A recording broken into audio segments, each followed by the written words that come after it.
Cameraman जल्दी focus करो।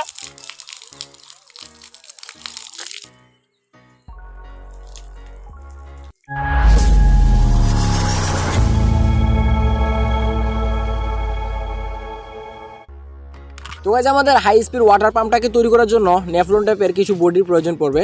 তো আমি এখান থেকে একটা বডিকে সিলেক্ট করলাম। এই বডিটার অতিরিক্ত যে অংশগুলো আছে এই অংশগুলোকে কেচির মাধ্যমে সুন্দর করে কেটে ফিনিশিং করে নিব।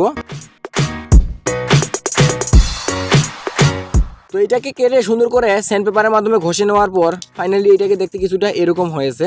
তো আমাদের ওয়াটার পাম্পটাতে আমি মোটর হিসেবে 12 ভোল্টের যে ডিসি মোটর আছে এই ডিসি মোটরকে ইউজ করতেছি। তো আপনারা চাইলে এইখানে ছোট যে এরকম মোটরগুলো আছে টয় কার মোটর এগুলোকে ইউজ করতে পারেন, এগুলো খুব সুন্দর ওয়ার্ক করবে এই জায়গায়। তো আমাদের পাম্পটার সাথে আমাদের মোটরটা ঠিক এই জায়গায় এইভাবে থাকবে। তো এই জায়গায় মোটরটাকে রাখার জন্য আমি এইখানে পিভিসি পাইপ থেকে ছোট একটু টুকরো আগে থেকে রাউন্ড শেপে কেটে নিয়েছিলাম এবং এর মাঝখানে একটু ফুটো করে নিয়েছি যাতে আমাদের মোটরের সাথে এটা সুন্দরভাবে ফিক্স হয়ে যায়। তো এইটাকে আমরা এই সিস্টেমে লাগিয়ে আমাদের পাম্পের সাথে এই সিস্টেমে লাগিয়ে দিব। তো এইভাবে লাগানোর পরে আমাদের সামনের দিকে পানি ইনপুট হবে। তো পানি ইনপুট হওয়ার জন্য সামনের দিকে আমাদের আরেকটা পিভিসি পাইপের টুকরোর প্রয়োজন পড়বে। তো আমি এইটাকে আগের মতো সুন্দর করে কেটে নিয়েছিলাম এবং এর মাঝখানে একটু বড় করে ফুটো করে নিয়েছি যাতে করে এর ভিতরে আমরা 1/2 ইঞ্চি পিভিসি পাইপের টুকরো লাগাতে পারি। তো আমি এখানে একটা 1/2 ইঞ্চি পিভিসি পাইপের টুকরো নিয়ে নিলাম এবং এটাকে এই জায়গায় সুন্দর করে লাগিয়ে দিলাম। তো এখন আমাদের এই পিসটা আমাদের পাম্পের সামনের দিকে ঠিক এই সিস্টেমে থাকবে এবং পেছনের দিকে আমাদের মোটরটা এইভাবে থাকবে। তো এখন আমাদের এইখানে পানি যে আউটপুট হবে, আউটপুট হওয়ার জন্য আমি এখানে 4টা ফুটো করে নিব। তো এই 4টা ফুটো দিয়ে খুব সুন্দরভাবে খুবই স্পিডে আমাদের পানি আসবে, তাই আপনারা এখানে ফুটোগুলো খুব ছোট ছোট করার চেষ্টা করবেন এবং একটু বাঁকা করে ফুটো করে নিয়েছি আমরা যাতে করে আমাদের পানি এখান দিয়ে খুব সহজেই বের হতে পারে। তো আমাদের ওয়াটার পাম্পের বডিটা পুরোপুরি কমপ্লিট। তো এখন আমাদের ভেতরের যে প্রপেলারটা আছে সেটাকে তৈরি করতে হবে। তো তার জন্য আমি প্রথমে একটা কলমের শীষ নিয়ে নিলাম এবং আমাদের মোটরটাকে নিয়ে নিলাম।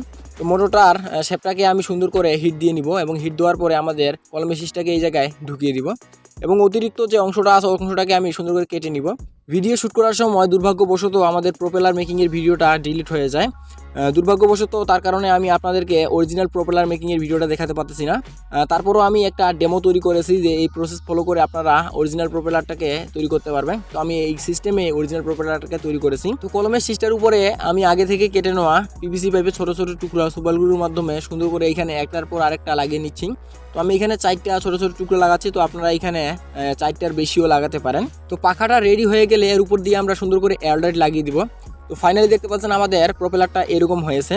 তো এইটার সাথে আমাদের পাম্পটা এই সিস্টেমে থাকবে এবং এর সামনের দিকে ওয়াটার ইনপুট এবং আমাদের যে কাভারটা আছে কাভারটাকে আমরা এই সিস্টেমে লাগাবো। তো আপনারা চাইলে এই কাভারের উপর দিক দিয়ে সুন্দর করে একটা ফুটো করে এই দিক দিয়ে পানি আউটপুট নিতে পারেন। তো আমি যেহেতু এটাকে একটা সাবমার্সিবলের মডেলে তৈরি করতেছি তাই আমি এখানে একটা 1/2 ইঞ্চি পাইপের ডায়ামিটার অনুযায়ী ফুটো করে নিব।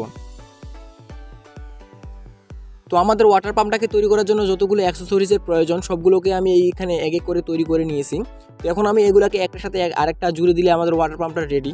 তো প্রথমে আমি ওয়াটার ইনলেট পাইপটাকে সুপারগ্লুর মাধ্যমে এই জায়গায় বসিয়ে দিলাম। তো এরপরে আমাদের যে ওয়াটার পাম্পের সাথে একটা পিভিসি পাইপের টুকরো আছে এইটাকে আমি সুপারগ্লুর মাধ্যমে সুন্দর করে এখানে বসিয়ে দিলাম এবং পাম্পের বডিটার সাথে 1/2 ইঞ্চি পাইপটাকে সুপারগ্লুর মাধ্যমে এখানে বসিয়ে দিলাম। তো এখন আমাদের মোটরটাকে নিয়ে নিব এবং মোটরটার চারিদিক দিয়ে সুন্দর করে হটগুলো লাগিয়ে দিব এবং হটগুলো লাগানোর পরে আমাদের যে পাম্পটা আছে পাম্পটাকে এর উপরে সুন্দর করে বসিয়ে দিব এবং বসিয়ে দেওয়ার পর উপরের দিক দিয়ে হটগুলো লাগিয়ে এটাকে একটু শক্তপোক্ত করে দিব। সেমিক সিস্টেমের পিছনের পার্টটাকে আমি হটগুলোর মাধ্যমে পেছনের দিকে বসিয়ে দিব।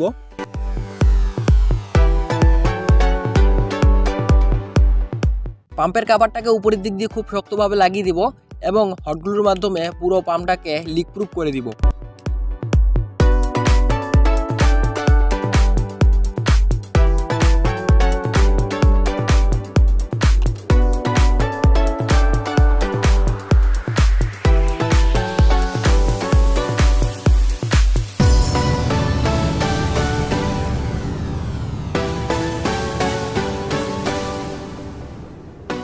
তো ফাইনালি আমাদের ওয়াটার পাম্পটা এখন 100% রেডি ওয়ার্ক করার জন্য। তো আমি এই ওয়াটার পাম্পের মোটরটার সাথে 2টা তার সুন্দর করে কানেক্ট করে নিলাম। তো এখন আমরা এটাকে আউটডোরে নিয়ে যাব এবং দেখবো যে এটা দিয়ে কত সুন্দর পানি তোলা যায়। তো আমি এইখানে আমাদের ওয়াটার পাম্পটাকে নিয়ে নিলাম এবং ওয়াটার পাম্পটাকে চালানোর জন্য আমি এখানে একটা 12 ভোল্টের ব্যাটারি নিয়ে নিলাম। তো আপনারা এখানে ট্রান্সফরমার মাধ্যমেও ওয়াটার পাম্পটাকে চালাতে পারেন। তো আমি এখানে অন করলাম। Wow guys, wow. তো গাইস দেখতে পাচ্ছেন আমাদের ওয়াটার পাম্পটা কতটা পাওয়ারফুল এবং এটা দিয়ে কত বেশি পানি উঠতেছে। তো আপনারা দেখেই বুঝতে পারতেছেন। তো খুবই ছোট একটা ওয়াটার পাম্প কিন্তু পাওয়ার অনেক। তো আমি এখানে একটু আপনাদেরকে এর স্পিডটা চেক করে দেখাচ্ছি। ও ভাই সাব, ও ও ভাই, ও ভাই স্যার, তো এখানে দেখতে পাচ্ছেন আমি এখানে চাপ দিয়ে ধরার পর এখান থেকে পাচ্ছেন কত স্পিডে এখান থেকে পানি বের হচ্ছে। তো আপনারা এটা দেখেই বুঝতে পারতেছেন যে আমাদের ওয়াটার পাম্পটা কত বেশি পাওয়ারফুল। তো আপনারা চাইলে সেম প্রসেস ফলো করে বাড়িতে একটা ওয়াটার পাম্প খুব সহজে তৈরি করতে পারবেন। তো ভিডিওটা ভালো লাগে ভিডিওকে লাইক করবেন এবং এমন ইন্টারেস্টিং ভিডিও এই চ্যানেলে দেখার জন্য চ্যানেলটিকে অবশ্যই সাবস্ক্রাইব করে পাশে থাকা বেল আইকনটি অন করে রাখবেন।